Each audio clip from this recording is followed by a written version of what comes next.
Okay, since sale kahapon sa Meg Mall, napadaan ako sa CDR King at ito yung mga pinamili ko dahil I just really needed that.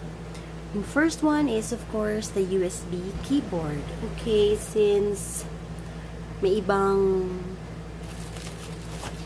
letters sa laptop ko na hindi nagana, kaya bumili na lang ako nito. Buti na lang at naka-plastic. Alright.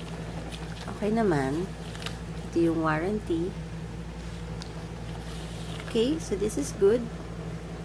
By the way, this keyboard has 1 week free service warranty. Basta wag lang iwawala ang resibo. Okay, yung next ko na binili ay ang micro USB cable and charger. It's only 120. At dahil kasi yung charger yung cable ng charger ko ay maikli. Ito lang kasi yung gamit ko, sobrang ikli, diba? Kasi yung totoong charger nito, sira na, nag-back-back na siya. At ito, kaya ako nilagyan yan. Kaawa-awa naman ako. Kasi ito galing din to sa ibang saksakan. So, kaya napabili na ako ng ganito at itong adapter. Ayan. So, sana talaga ay matagal siya bago masira.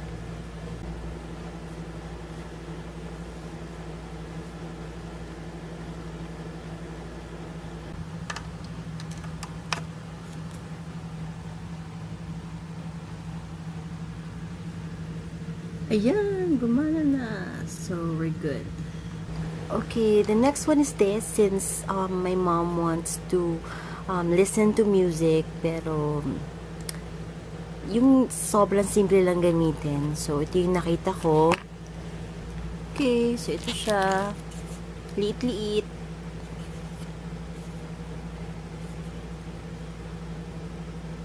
Ayan. May kasamang earphone. At itong saksakan. So, syempre, kailangan ito merong SD card.